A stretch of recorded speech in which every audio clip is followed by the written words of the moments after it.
نبض حياتي قرآني طهر ذاتي قرآني عصمة أمري قرآني طوق نجاتي قرآني نبض حياتي قرآني طهر ذاتي. بسم اللہ الرحمن الرحیم. خلاصہ مضامین قرآن میں ناظرین کرام، میں ہوں ڈاکٹر سمیع اللہ زبیری. آج ہم 13ویں پارے کا خلاصہ پڑھیں گے اور سورہ یوسف جاری ہے. وما ابرئ نفسی ان النفس لامارۃ بالسوء الا ما رحم ربی ان ربی غفور رحیم. یہ ہے قول. ابھی عزیز مصر کی بیوی کی بات چل رہی ہے. اس نے کہا کہ میں نے اس کو پھسلایا لیکن یہ صاف سچا رہا، اور عورتیں کہنے لگیں ہم نے اس پہ کوئی برائی نہیں دیکھی. وہ کہتی ہے کہ ذالک لیعلم انی لم اخنہ بالغیب، کہ یہ جان لیں آپ عزیز مصر کہ میں نے آپ کو آپ کی موجودگی میں نافرمانی بے حیائی نہیں کی. وان اللہ لا یہدی کید الخائنین، اور کہنے لگی کہ اللہ جو ہے خائنین کی جو ہے مکر کو سیدھی راہ نہیں ڈالتا. اور اسی سے یہ متصل ہے بات. وما ابرئ نفسی، ہاں میں اپنے نفس کو بری نہیں کرتی. ان النفس لامارۃ بالسوء، یہ میں مانتی ہوں کہ برائی پہ نفس ابھارتا ہے. الا ما رحم ربی، ہاں جو جس پہ رب کا رحم ہو وہ بچتا ہے. ان ربی غفور رحیم، میرا رب بہت بخشنے والا رحم کرنے والا. کہتے ہیں کہ یہ یوسف علیہ السلام کا قول ہے کہ لیکن یہ امام ابن تیمیہ نے فرمایا کہ اگر کوئی بندہ عربی سے مس رکھتا ہے اور وہ دیکھے کہ گفتگو اگلی جاری ہے تو اسی گفتگو کا حصہ جو عزیز مصر کی بیوی کر رہی ہے تو انہی کا حصہ. اور پھر بادشاہ نے کہا کہ اس کو یوسف علیہ السلام کو میرے پاس لے آؤ، میں اس کو مصاحب خاص بناتا ہوں، پرسنل سیکرٹری وزیر. تو وہ لے کے آئے تو انہوں نے کہا ٹھیک ہے آپ مصاحب خاص نہ بنائیں، مجھے زمین کے خزانوں پہ مالیات پہ لگا دیں، میں حفیظ بھی ہوں علیم بھی ہوں، یعنی میں اس کو جانتا بھی ہوں اور حفاظت بھی کروں گا. حفیظ اس لیے کہ آپ کی بیوی کے معاملے میں میں نے خیانت نہیں کی اور آپ کا میرا کردار آپ کے سامنے ہے. اور علیم اس لیے کہ مجھے خبر ہے میرے باپ اسحاق یعقوب اور ان کے باپ اسحاق اور ان کے باپ ابراہیم، ان کے خاندانی ایک بیک گراؤنڈ ہے. پھر اللہ فرماتے ہیں کذالک وکذالک مکننا لیوسف فی الارض یتبوأ منها حیث یشاء نصیب برحمتنا من نشاء ولا نضیع اجر المحسنین. کہ ہم نے پھر اس طرح یوسف علیہ السلام کے لیے ممکن بنا دیا زمین میں جہاں چاہیں ٹھہریں جہاں چاہیں جائیں، کیونکہ ہم جس کو چاہیں ٹھکانہ دیتے ہیں اور اللہ تعالیٰ محسنین کا اجر ضائع نہیں کرتا، لیکن آخرت کا اجر بہت بہتر ہے. پھر یوسف علیہ السلام کے بھائی چلتے چلتے آئے، مصر میں پڑ گیا قحط. انہوں نے کہا عزیز مصر ایک بندہ ہے. جب عزیز مصر مر گیا نا تو یوسف علیہ السلام بادشاہ بن گئے. عزیز مصر جب مر گیا تو عزیز مصر مر گیا تو یوسف علیہ السلام بادشاہ بن گئے. یہ قصہ تب کا ہے، ریحان اس کا نام تھا، وہ مر گیا. پھر فلسطین میں رہتے تھے یعقوب، ان کے ابا اور ان کے بیٹے 11 یوسف کے بھائی. انہوں نے کہا کہ یار مصر کا بادشاہ بڑا نیک ہے، سنا ہے، اور غلہ دیتا ہے، اس ایک بندے کو ایک بوری دیتا ہے تو سال بوری سے گزر جائے گا، ہمارا قحط پڑا ہوا، جاؤ جاؤ بیٹو غلہ لے کے. وہ گئے. جب گئے تو یوسف علیہ السلام نے پہچان لیا مگر بھائیوں نے نہیں پہچانا، اور کہا کہ تمہارا اور بھائی بھی ہے؟ کہا ہاں ہمارے ابا کی طرف سے ایک بھائی ہے. کہا اس کو بھی لے کے آنا، دیکھتے نہیں میں کتنا غلہ دے رہا ہوں، اور اگر نہ لے کے آئے تو پھر میرے پاس نہ پھٹکنا. بھائی یاد آ گیا نا، سگا بھائی، ماں کا بیٹا. اللہ اکبر. بھائیوں کی محبت بڑی گہری ہوتی ہے. کاش کہ ہم بھائیوں کی خاطر قربانی دیں، چھوڑ دیں اپنے حق، بھائیوں کی خاطر چھوڑ دیں. اور کہتے ہیں ہم اپنے ابا کو ورغلائیں گے اس کے بارے میں. دیکھیں نا جو پیڑی آتے ہیں پڑھ جائیں نا جاتی نہیں ہیں. ہم نے ابا کو ورغلائیں گے اس کے بارے میں، لے کے آئیں گے، فکر نہ کرو. پھر جب جانے لگے تو انہوں نے جو پیسے لیے تھے ان سے تھوڑے بہت پیسے بوروں کے اندر ہی ڈال کے سی دیے. جب وہ پہنچے انہوں نے کہا ابا جی دیکھو یہ کیا، پیسے بھی واپس مل گئے، اتنا اچھا بادشاہ، ہمارے بھائی کو ساتھ بھیجو. یعقوب علیہ السلام کہنے لگے یہ اس طرح اعتبار کروں تم پہ جیسے یوسف پہ کیا تھا اور اس کو تم نے کہا کہ بیڑیا کھا گیا. مجھے تو اب بھی یقین ہے کہ میرا بیٹا زندہ ہے، 40 سال گزر گئے. کہتے ہیں ابا جی ابھی تک آپ اس کو یاد کرتے پھر رہے ہیں، ہم قسم کھاتے ہیں کہ آپ کے بنیامین کو واپس لے کے آئیں گے. انہوں نے کہا ٹھیک ہے قسم کھاؤ کہ اگر کوئی مصیبت نہ آ گئی تو تم اس کو واپس لاؤ گے. پہنچ گئے. لیکن بیٹا سارے دروازوں میں سے الگ الگ داخل ہونا، سارے بھائی مل کے ایک دروازے میں سے نہ جانا، نظر لگ جائے گی. تو اللہ کہتے ہیں یہ صرف یعقوب علیہ السلام کے دل کی بات تھی، ورنہ جو چیز ہونی ہوتی ہے وہ ہو کے رہتی ہے، کوئی چیز کسی کے کہنے پہ رکتی نہیں ہے. پھر وہ جب داخل ہوئے تو یوسف علیہ السلام نے اپنے بھائی کو اپنے قریب کیا اور کہا انی انا اخوک، میں تیرا بھائی ہوں، فلا تبتئس، غم نہ کرو، بما کانوا یعملون، انہوں نے جو ظلم کیے تمہارے سامنے مجھے کنویں میں دھکا دیا تھا. اور پھر جب ان کا سامان تیار کیا تو اپنے ساتھی سے کہا کہ میرا جو سونا چاندی کا پینے والا پیالہ ہے، پہلی امتوں میں جائز تھا، ہماری نبی کی امت میں سونے چاندی کے برتن جائز نہیں ہے، حرام ہے، تو وہ اس میں ڈال دو کسی بورے میں. اور بورا کس کا ہوگا؟ بنیامین اپنے سگے بھائی کا. سگے اور ستیلے میں فرق تو ہوتا ہے نا. اللہ نے اس قصے میں بتایا ہے کہ ستیلوں اور سگوں میں بھی فرق ہوتا ہے، اور اللہ نے یہ بتایا ہے کہ بھائیوں میں بھی حسد ہو سکتا ہے، اور اللہ نے بتایا کہ رشتوں میں بھی خون سفید ہو جاتے ہیں، اور اللہ نے یہ بتایا ہے کہ بالآخر قربانی دینے والے ہی عزتیں پاتے ہیں، جیسے حضرت یوسف کو عزت ملی ہے۔ خیر وہ چلنے لگے تو انہوں نے کہا ٹھہرو تم چور ہو، انہوں نے کہا استغفر اللہ، ہم چوری کرنے تھوڑے ہیں، ہم تو روٹی سے ترس رہے ہیں، آپ نے ہمیں غلہ دیا، ہم چور کیسے ہیں؟ اس کا ہمارا بادشاہ کا پانی پینے کا جو ڈول ہے، جو ڈبہ ہے، وہ گم ہو گیا، تم لوگوں نے چوری کیا۔ انہوں نے کہا جس نے پکڑا اس کو پکڑو، اس نے کہا نا تم سزا دو۔ اس نے کہا جی جو جس کے بورے سے نکلا ہے اس کے اپنے پاس رکھو، 1 سال سزا ہوتی تھی پہلے چوری کی، کہ جس کے بورے سے نکلے نا وہ 1 سال ادھر ٹک جاتا، اس سے کام شام لو، صفائیاں کراؤ، یہ وہ چوری کی سزا یہ ہوتی تھی۔ نکالتے نکالتے انہوں نے دوسرے بورے کھولے، اینڈ پہ اپنے بھائی کا بورا کھولا، نکال لیا۔ اس نے کہا اچھا یہ چور ہے نا، اس کا ایک بھائی تھا یوسف، وہ بھی چوریاں کرتا تھا۔ یوسف علیہ السلام نے کہا بڑے برے لوگ ہو تم، اور بات دل میں رکھ لی، صبر کر گئے کہ چلے میرے بھائی ہیں، جاتے جاتے مجھ پہ بھی الزام لگا دیں۔ چلے گئے، بڑا بھائی رک گیا، کہتا میں تو نہیں جاتا، میں نے تو ابا سے وعدہ کیا تھا کہ بھائی کو ساتھ لے کے آؤں گا، جب تک میرا باپ اجازت نہ دے دے یا اللہ کوئی فیصلہ نہ کر دے میں ادھر ٹک گیا۔ یہودا بڑا بھائی تھا، بڑے بھائی نے ذمہ داری ادا کرنی ہوتی نا، اس نے وعدہ کیا تھا۔ چلے گئے، جا کے کہنے لگے ابا جان آپ کے لخت جگر نے چوری کی، یہ نہیں کہا ہمارے بھائی نے چوری کر لی، ایسے بگڑے ہوئے تھے کہ ابا جان ان ابنک سرق، آپ کے بچے نے چوری کی ہے، پوچھ لیں لشکر سے۔ کہا انہوں نے یوسف یعقوب علیہ السلام نے تمہارے نفسوں نے پھر کوئی شرارت چلی ہے، اللہ مجھے صبر دے دے، میرا اللہ ہی میرا مدد کرنے والا ہے، اللہ اکبر کبیرہ۔ پھر اس طرف پلٹ کے کہنے لگے ہائے میرا یوسف، دوسرا بیٹا بھی گم کرا کے کہتے ہیں یا اسفا علی یوسف، ہائے میرا یوسف، وابیضت عینا، رو رو کے آنکھیں سفید ہو گئیں، من الحزن، غم کی وجہ سے، فہو کظیم، روئی کے مٹھے کی طرح اتنے سے ہو گئے، ہڈیوں کا ڈھانچہ۔ کہنے لگے پھر بیٹے اتنے غم میں اپنے ابے کو کیا کہتے ہیں، قالوا تاللہ تفتأ تذکر یوسف حتی تکون حرضا او تکون من الہالکین، اب بس یوسف کو یاد کر کر کے ہلاک ہو جانا۔ کہنے لگے انما اشکو بسی وحزنی الی اللہ، کہ لوگو میرے بچوں میں اپنے غم و اندوہ کا شکوہ صرف اللہ سے کرتا ہوں، وَأَعْلَمُ مِنَ اللَّهِ مَا لَا تَعْلَمُونَ، میں وہ جانتا ہوں اپنے رب کی طرف سے جو تم نہیں جانتے، کیونکہ وہ نبی تھے۔ اور یہ کہ اگر یوسف شہید ہو چکے ہوتے تو وہ اللہ ان کو وحی کر دیتے نا، تو وحی نہیں آئی، انہوں نے کہا پھر میرا بیٹا زندہ ہے۔ پھر کہنے لگے جاؤ میرے بیٹو یوسف کو ڈھونڈو جا کے، اور اللہ کی رحمت سے نا امید نہ ہو جاؤ، کیونکہ رب کی رحمت سے کافر نا امید ہوتے ہیں۔ اور پھر جب وہ تیسری دفعہ گئے حضرت یوسف کے پاس اور کہنے لگے یہ چھوٹی سی ہم کمائی لے کے آئے ہیں، تو بڑا نیک ہے، ہم پہ صدقہ کر دے، ہمارا باپ بوڑھا ہے، تمہاری مہربانی ہے۔ یوسف علیہ السلام کے صبر کا پیمانہ بھی لبریز ہو گیا۔ انہوں نے کہا بھائی ہیں، انہوں نے کہا تمہیں یاد ہے تم نے یوسف کے ساتھ کیا کیا تھا؟ قالوا اِنَّكَ لَأَنْتَ یوسف، کہنے لگے یہ قصہ تو ہمارے سوا کسی کو پتہ نہیں تھا، یہ یوسف تو نہیں ہے کہیں؟ تم یوسف تو نہیں ہو؟ قال انا یوسف، انہوں نے یہ نہیں کہا میں بادشاہ ہوں، کنگ ہوں، نبی کا بیٹا ہوں، ہاں میں یوسف۔ جو بڑے لوگ ہوتے ہیں نا اپنے عہدوں پہ نہیں مرتے، وہ اپنا تعارف اپنے نام سے بھی کروانا پسند کرتے ہیں۔ مجلس میں بیٹھے ہوتے تھے، کوئی سفیر آتا تھا روم سے کافروں کا، وہ کہتا محمد کون ہے تم میں سے؟ تو آپ علیہ السلام یہ نہیں کہتے تم نے پروٹوکول کیوں نہیں دیا؟ صحابہ تو آپ کے وضو کا پانی اور تھوک بھی زمین پہ نہیں کرنے دیتے، اتنی عزت، منہ پہ مال لیتے تھے بابرکت۔ تو آپ کہتے تھے میں ہوں محمد، بیٹھو، اتنی سادگی۔ کہتے ہاں میں یوسف ہوں، وہذا اخی، اور یہ میرا بھائی ہے، ہم پہ اللہ نے کرم کیا ہے، جو تقویٰ کرے اور صبر کرے اس کو اجر ملتا ہے۔ کہتے ہیں اللہ نے تمہیں ہم پہ ترجیح دی ہے، اے یوسف ہمیں معاف کر دے، بہت ظلم کیا ہم نے تم پہ۔ انہوں نے کہا لا تثریب علیکم اليوم، آج کے دن تمہارے اوپر کوئی سختی نہیں، جاؤ معاف کیا۔ بڑے لوگوں کے لیے جگر بڑا رکھنا پڑتا ہے۔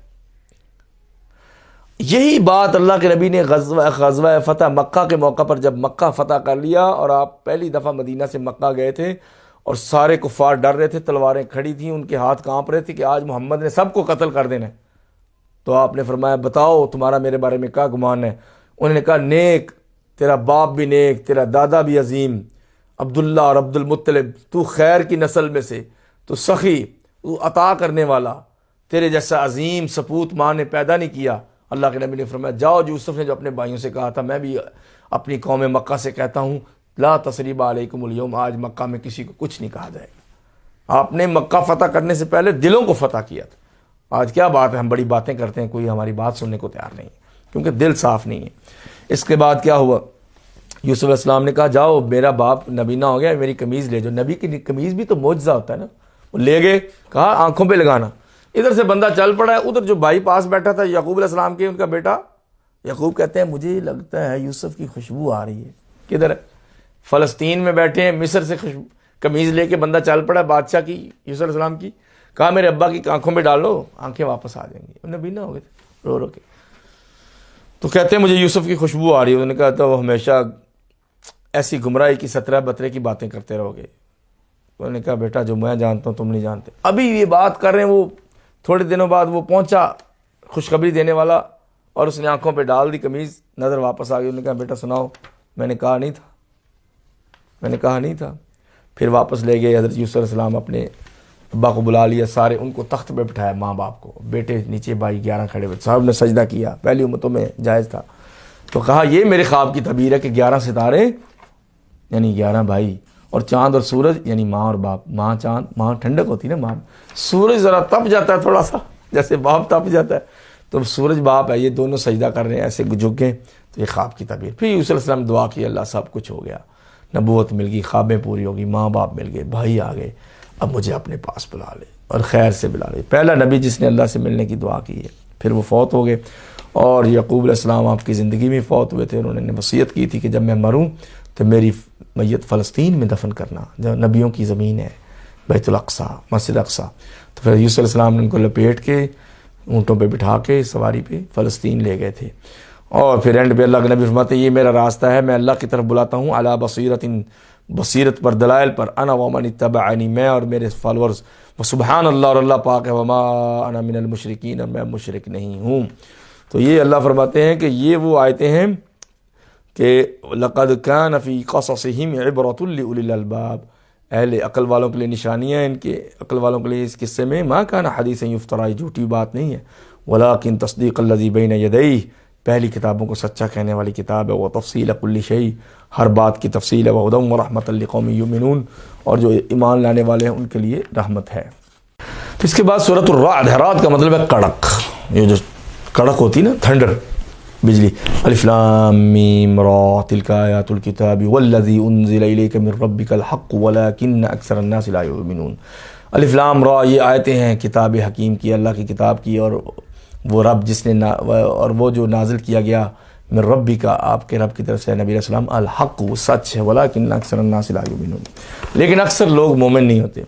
اللہ نے آسمانوں کو کھڑا کیا ہے بغیر ستونوں کے, اور پھر عرش پہ مستوی ہوا, کیسے وہ ہمیں معلوم ہے, مگر اس کی کیفیت معلوم نہیں ہے. یہ پتہ ہے کہ عرش پہ مستوی ہے, اللہ عرشوں پہ ہے, عرش پہ ہے, لیکن کیسے ہے اس کی کیفیت نہیں پتہ. اور زمین و آسمان میں اور سورج چاند کو تمہاری خدمت میں لگایا, ہر چیز کا فیصلہ رب کرتا ہے. وَهُوَ الَّذِي مَدَّ الْأَرْضَ, جس نے زمین پھیلائی, وَجَعَلَ فِيهَا رَوَاسِيَ وَأَنْهَارًا, اور اس میں بڑے بڑے پہاڑ اور دریا پیدا کر دیے. وَمِن كُلِّ الثَّمَرَاتِ جَعَلَ بِهِ فِيهَا زَوْجَيْنِ اثْنَيْنِ, ہر پھل کے جوڑے بنائے ہیں. يُغْشِي اللَّيْلَ النَّهَارَ إِنَّ فِي ذَلِكَ لَآيَاتٍ لِقَوْمٍ يَتَفَكَّرُونَ, اور رات کو غالب کر دیتا ہے دن پہ, تو اس میں سوچنے والوں کے لیے نشانیاں ہیں. اور زمین میں کچھ ٹکڑے ہیں قریب قریب کے, اور باغات ہیں انگوروں کے, اور کھیتیاں ہیں, اور پھل ہیں, اس کے باغ ہیں اس کے کھجوروں کے. سنوان وغیر غیر السنوان, خوشے چڑھے ہوئے اس کے بغیر بھی. یسقا بماء واحد, ایک ہی پانی پلایا جاتا ہے سب پھلوں کو. ونفضل بعضها على بعض, کچھ اچھے پھل کچھ کمزور. فی الاکل, اور فضل ان کے ذائقے میں ہم کوئی اچھا ذائقہ ہے کچھ کمزور ہے. ان فی ذلک لآیات لقوم یعقلون, سوچنے والوں کے لیے, عقل والوں کے لیے اس میں نشانیاں ہیں. اور اسی کے بعد فرمایا کہ لوگ کہتے ہیں کہ یہ توحید ربوبیت بیان کی ہے نا, کھیت کھلیان, بارشیں, پھل, پانی, یہ لوگ دیکھتے ہیں, خود کھیتی اگاتے ہیں.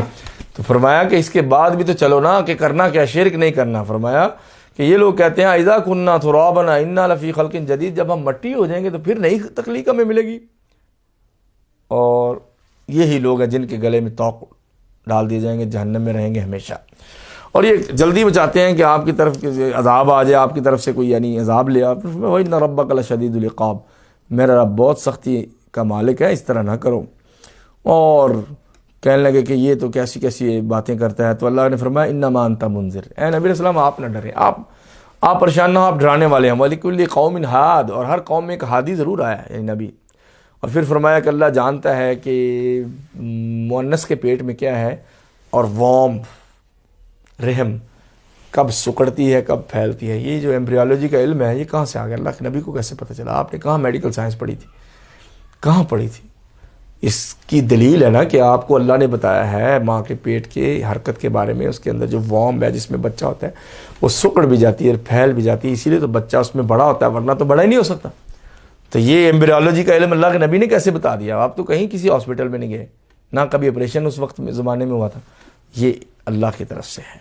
عالم الغیب والشہادہ، اللہ جانتا ہے غیب کو اور حاضر کو، الکبیر المتعال، بلند اور بڑا ہے، جو تم میں سے سامنے بات کرے یا چھپ کرے اللہ کے سامنے برابر ہے، اور راتوں کو چھپ کے جو کام کرتے ہو اور دن کو جو سرعام کرتے ہو رب کے سامنے ایک جیسا ہے، اور اس کے فرشتے ہیں جو تمہارے آگے پیچھے چلتے ہیں، یحفظونہ من امر اللہ، اللہ کے فضل اور حکم سے تمہاری حفاظت کرتے ہیں۔ وہی جو تمہیں بجلیاں دکھاتا ہے، والذی یریکم البرق خوفا وطمعا، جو بجلیاں دکھاتا ہے کہ کسان کو لالچ ہوتا ہے بارش ہوگی اور منافقین ڈر جاتے ہیں۔ اب اینٹوں کا بھٹا جس کا وہ کہتا ہے یا اللہ بارش نہ ہو، اور جس کی کھیتی ہے وہ کہتا ہے یا اللہ بارش ہو، موٹر سائیکل والا کہتا ہے کہ اللہ بارش نہ ہو، گاڑی والا کہتا ہے کہ گاڑی صاف ہو جائے گی۔ یہ بھی ایسے واقعات موجود ہیں۔ وَيُنشِئُ السَّحَابَ الثِّقَالَ، اور بڑے بڑے بھرے ہوئے پانیوں کے بادل اللہ لے کے چلا جاتا ہے۔ وَيُسَبِّحُ الرَّعْدُ بِحَمْدِهِ، اور وہ رعد اللہ کی حمد کے ساتھ تسبیح کرتا ہے۔ کہتے ہیں فرشتہ ہے رعد، وہ جو بادلوں پہ مقرر ہے۔ والملائکۃ من خیفتہ، اور فرشتے بھی رب کے ڈر سے تسبیح کرتے ہیں۔ ویرسل الصواعق، اللہ بجلیاں گراتا ہے۔ فیصیب بہا من یشاء، جس پہ چاہے گرا دے۔ وہم یجادلون فی اللہ وہو شدید المحال، یہ رب میں بحث کرتے ہیں، حالانکہ اللہ تو بہت طاقتور پکڑ والا ہے۔ لہو دعوت الحق، حق کی دعوت رب کی طرف سے ہے۔ والذین یدعون من دونہ، توحید کی صورت ہے، یہ مکی صورتوں میں توحید ہے۔ اور جو رب کے سوا غیروں سے دعائیں کرتے ہیں، پکارتے ہیں، لا یستجیبون لہم بشیء، وہ ان کو کبھی بھی جواب نہیں دے سکتے۔ اور جو غیر اللہ کو پکارتا ہے اس کی مثال سن لیں، الا کباسط کفیہ الی الماء، کوئی بندہ پانی کی طرف ہاتھ پھیلائے دونوں، لیبلغ فاہ، تاکہ پانی اس کے منہ تک پہنچ جائے، بلائے اس کو، آ جاؤ میرے پاس، میرے منہ کو پانی لگ جاؤ۔ وما هو ببالغہ، وہ کبھی اس کے منہ تک نہیں پہنچے گا۔ وما دعاء الکافرین الا فی ضلال، ان کافروں کی پکار گمراہی میں جاتی ہے۔ زمین و آسمان میں سب چیزیں رب کو سجدہ کرتی ہیں، اور فرمایا کہ کچھ برابر نہیں، دیکھ لیں، اندھا اور دیکھنے والا برابر نہیں، اور کیا اندھیرے اور روشنی برابر ہو سکتی ہیں؟ کیا ان لوگوں نے جو شرکاء بنا رکھے ہیں، کیا ان شریکوں نے رب کی تخلیق جیسی کوئی چیز بنائی ہے؟ اللہ خالق کل شیء، اللہ ہر چیز کا خالق ہے۔ وہو الواحد القہار، اور واحد اور قہار ہے۔ اس نے آسمان سے اتنا پانی نازل کیا کہ وادیاں بھر گئیں، حتیٰ کہ پانیوں کے اوپر جھاگ آ گئی۔ اور اسی کی دوسری مثال ہے سونے کی۔ آگ کو جب سونے کو آگ پہ پگھلاتا ہے سونار، تو اس کے اندر جھاگ بنتی ہے۔ جھاگ کو دیکھ کے لوگ کہتے ہیں بہت سونا ہے، پانی کے اوپر سمندر جھاگ کو دیکھ کے کہتے ہیں بہت جھاگ ہے۔ تو قرآن کہتا ہے اما الزبد فیذهب جفاء، جو جھاگ ہے وہ اڑ جاتی ہے۔ واما ما ينفع الناس فيمكث في الارض، جو زمین میں نفع والی چیز ہے وہ باقی رہتی ہے۔ جب سونے کی جھاگ اڑ جائے تو نیچے گولڈ باقی رہتا ہے، اور پانی کی جھاگ اڑ جائے تو پانی باقی رہتا ہے، نفع والی چیز۔ ایسے ہی حق باقی رہتا ہے، اور باطل جھاگ کی طرح ہوتا ہے، اس کی کثرت سے نہیں ڈرنا چاہیے، وہ اڑ جاتا ہے۔ کذالک یضرب اللہ الامثال، اللہ اسی طرح مثالیں بیان کرتا ہے۔ اور فرماتے ہیں کہ جو کہے کہ رب کی طرف سے یہ قرآن نازل ہوا، کیا وہ ٹھیک ہے یا وہ اندھا جس کو کچھ پتہ نہیں؟ اس کا مطلب ہے کہ قرآن آنکھوں کی روشنی ہوتی ہے، قرآن دل کا نور ہوتا ہے۔ اور فرمایا انما یتذکر اولو الالباب، اہل عقل ہی باتیں سمجھتے ہیں۔ وہ کون ہیں؟ الذین یوفون بعہد اللہ، جو رب کا عہد پورا کرتے ہیں۔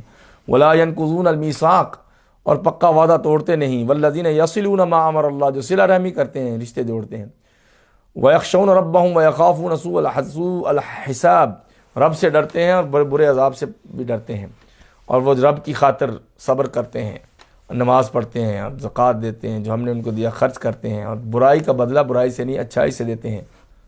یہ عقل مند ہیں۔ اولئک لہم عقبی الدار، ان کے لیے آخرت کا ٹھکانہ ہے، جنتیں ہوں گی عدن کی، عدن کے باغ ہوں گے، اس میں جائیں گے، اور ان میں سے نیک جو ان کے بیوی بچے ہیں وہ بھی ساتھ ہی مل جائیں گے۔ یہ آیت بڑی زبردست ہے کہ آپ جب جنتوں میں جائیں گے تو اکیلے تو نہیں دور رہنا، تو آپ کے بیوی بچوں میں تھوڑی بہت جو کمزوری ہے ان کو بھی معاف کر کے اللہ پیچھے بھیج دے گا۔ اللہ یبسط الرزق لمن یشاء ویقدر، اللہ جس کے لیے چاہے رزق پھیلاتا ہے، جس کے لیے چاہے کم کر دیتا ہے۔ اور فرمایا مومنوں کو دل کو چین اللہ کے قرآن سے ملتا ہے۔ اور اگر قرآن اس طرح ہوتا کہ پہاڑ چل پڑتے اور زمین پھٹ جاتی اور مردے اس سے بول پڑتے تو پھر یہی قرآن ہوتا. لیکن بل اللہ الامر جمیعا، یہ سارے اختیارات اللہ کے ہاتھ میں ہیں. یہ کہتے ہیں یہ کر دو وہ کر دو، یہ سارے واقعات اللہ کر بھی دے تو کفار سمجھتے نہیں ہیں. اور اے نبی علیہ السلام پریشان نہ ہو، آپ سے پہلے نبیوں کے ساتھ بھی لوگوں نے مذاق کیا تو پھر کیا ہوا، پھر ان کو میں نے پکڑ لیا تھا جو مذاق کرتے تھے. اور جو مومنوں کی مثال ہے جنت کی، ان کو جو جنت ملیں گی اکلھا دائم وظلھا، اس کا سایہ بھی ہمیشہ رہے گا اور اس کا پھل بھی کبھی ختم نہیں ہوگا، 12 مہینے ہمیشہ رہے گا. اور یہ جنت کی مثال ہے. اور آپ علیہ السلام سے پہلے بھی ہے نبی علیہ السلام ہم نے نبی بھیجے ہیں. یہ کہتے ہیں کہ فرشتہ نبی ہونا چاہیے اور جن ہونا چاہیے. ان سے کہو پہلے پیغمبروں کی اولادیں بھی تو تھیں، کھانا بھی تو کھاتے تھے. اور اگر ہم آپ کو فوت کر دیں یا آپ کو وہ دکھا دیں جو عذاب یہ مانگ رہے ہیں تو یہ ہم کر سکتے ہیں. فَإِنَّمَا عَلَيْكَ الْبَلَاغُ وَعَلَيْنَا الْحِسَابُ، آپ کے ذمے دعوت و تبلیغ ہے، آپ کے ذمے ابلاغ ہے پہنچانا، اور ہمارے ذمے حساب ہے. یہ دیکھتے نہیں کہ زمین ہم ہر طرف سے تنگ کرتے چلے جاتے ہیں ان کے اوپر. تو یہ چیز ہے. اس کے بعد سورہ ابراہیم شروع ہو جاتی ہے 13ویں پارے میں ہی، اور یہ بھی الف لام را سے شروع ہوتی ہے. ابراہیم صورت میں بھی توحید کا کثرت سے ذکر ہے، اور شروع میں دنیا کی بے رغبتی کا ذکر ہے. اور جو بھی رسول ہم نے بھیجا الا بلسان قومہ، اس کو اپنی قوم کی زبان میں بھیجا. تبلیغ اپنی قومی زبان میں کرنی چاہیے. اور موسیٰ علیہ السلام کو بھیجا اور کہا کہ لوگوں کو گمراہی سے باہر نکالے. اور فرعون کا قصہ ہے، اس کے بعد فرعون کا قصہ ہے اور نبیوں کا ذکر ہے. پھر فرعون کو جو بات کی کہ تم نبیوں کا انکار کیوں کرتے ہو، اس نے ظاہر تکبر کیا اور کہا کہ اپنی بستی سے ہم تمہیں نکال دیں گے. اس کے یعنی جب کوئی بات نہ چلتی ہو، حضرت نوح اور حضرت نوح علیہ السلام کا تذکرہ، حضرت صالح اور ہود کا، ان کو کہہ لیں گے ہم بستیوں سے نکال دیں گے. جب کوئی دلیل کام نہ آئے تو پھر وہ کہتے ہیں جی مار دیں گے. یہ پرانی ایک عادت ہے کفار کی کہ جب ان کو دلیل نہ ملے نا تو اس طرح ہوتا ہے. کہتے ہیں کہ اللہ کہتے ہیں جب ہم جہنم کے عذاب میں پھینکیں گے تو نہ آگے کا رہے گا نہ پیچھے کا، اور پانی پیے گا گھونٹ بھر بھر کے، لیکن اس سے اس کی انتڑیاں کٹ جائیں گی، نہ اس سے پیاس بجھے گی نہ کچھ. اور فرمایا کافروں کے عمل کی مثال اس میں دی گئی ہے ایسے جیسے کرماد اشتدت بہ الریح، ایسے ریت کا ٹیلا اس پہ شدید طوفان آئے تو اس کے ریت کے فی یوم عاصف، شدید آندھی کے دن، لا یقدرون مما کسبوا علی شیء، جو چیزیں پڑی ہوں گی سب اڑ جائیں گی، ریت بھی اڑ جائے گی. ایسے ہی کفار کے اعمال بھی برباد ہو جائیں گے. وذالک ذالک والضلال البعید، بہت دور کی گمراہی ہے. اور شیطان جب فیصلہ ہو جائے گا تو شیطان کہے گا کہ لوگوں اللہ نے جو وعدہ کیا تھا میرے ساتھ وہ تو پورا ہو گیا، اور میں نے تم سے جو وعدہ کیا تھا میں نے وہ وعدہ خلاف کیا، اور میرا تم پہ کوئی بس نہیں تھا، وہ تو میں نے تمہیں بلایا اور تم میرے پیچھے آ گئے. شیطان وہاں بھی لوگوں کو غداری کرے گا، چھوڑ دے گا تنہا، اور میں تمہارے کچھ کام نہیں آ سکتا اور تم میرے کچھ کام نہیں آ سکتے. پھر اللہ تعالیٰ نے سورۃ ابراہیم میں کلمہ طیبہ کی مثال دی ہے جس کے ساتھ حضرت ابراہیم کو بھیجا تھا. الم تر کیف ضرب اللہ مثلا کلمۃ طیبۃ کشجرۃ طیبہ اصلها ثابت وفرعها فی السماء، کہ دیکھا نہیں کہ کلمہ طیبہ کی مثال پاکیزہ درخت جیسی ہے جو کھجور کا ہے، جس کی جڑیں بے حد مضبوط ہیں اور شاخیں آسمانوں کی طرف ہیں، اور ہر وقت وہ اپنا پھل دیتا ہے. اسی طرح مومن ہر وقت بااخلاق رہتا ہے. اور اللہ مثالیں بیان کرتا ہے. اور برے کلمے کی مثال ایسے فضول سی جھاڑی کی ہے جو ایک روڑی کے اوپر اگی ہوئی ایسے ہاتھ سے اکھاڑ کے پھینک دیتے ہیں. اور کفار نے جب نعمت کے ساتھ کفر کو بدلا تو اللہ تعالیٰ نے ان کو تباہ و برباد کر دیا، یعنی توحید کے ساتھ انہوں نے شرک کو بدلا. پھر اللہ فرماتے ہیں کہ زمین و آسمان، شمس و قمر، ستارے سب تمہاری خدمت میں لگائے ہیں. وَآتَاكُم مِّن كُلِّ مَا سَأَلْتُمُوهُ، اور جو کچھ بھی تم مانگتے رہتے ہو اللہ نے اس میں سے تمہیں ضرور دیا ہے. وَإِن تَعُدُّوا نِعْمَةَ اللَّهِ لَا تُحْصُوهَا، رب کی نعمتیں شمار کرنے پہ آؤ تو گن نہیں سکو گے. إِنَّ الْإِنسَانَ لَظَلُومٌ كَفَّارٌ، انسان بہت ہی ظالم اور بہت ہی ناشکرا ہے. پھر ابراہیم علیہ السلام نے اپنے باپ سے کہا کہ پہلے دعا کی کہ رب اجعل هذا البلد آمنا، اے اللہ یہ شہر امن والا بنا دے مکہ. واجنبنی وبنی ان نعبد الاصنام، اور مجھے اور میرے بیٹوں اور میری اولادوں کو بھی بت پرستی سے بچانا. اے اللہ ان بتوں نے بہت سے لوگوں کو تباہ کیا ہے. پھر کہا کہ یا اللہ میں یہاں اپنی اولاد کو لے کے آیا ہوں بیت اللہ کے پاس جہاں کچھ گھاس بھی نہیں اگتی. حضرت ہاجرہ اور بیٹے اسماعیل چھوٹے دودھ پیتے بیٹے کو چھوڑ دیا. یا اللہ یہاں تو کچھ بھی نہیں ہے لیکن تیرا سہارا ہے. یا اللہ میں یہ کہہ رہا ہوں کہ یہ نمازی بن جائیں، اندازہ کریں. اور پھر رب اجعلنی مقیم الصلاۃ ومن ذریتی ربنا وتقبل دعاء ربنا اغفر لی ولوالدی وللمؤمنین یوم یقوم الحساب. پھر اس کے بعد قیامت کا ذکر ہے کہ رب کو غافل نہ سمجھو، اللہ تعالیٰ ہر چیز پہ قادر ہے. ھذا بلاغ للناس ولینذروا بہ ولیعلموا انما هو الہ واحد ولیذکر اولو الالباب. یہ پہنچانا تھا لوگوں کی طرف نصیحت کی بات، تاکہ یہ اس سے ڈر جائیں اور جان لیں کہ اللہ کے سوا کوئی الہ نہیں ہے، اور تاکہ عقل والے نصیحت پکڑیں۔ یہاں تک 13ویں پارے کے مضامین کا خلاصہ پیش کیا۔ السلام علیکم ورحمۃ اللہ وبرکاتہ۔ قرآني نبض حياتي، قرآني طهر ذاتي.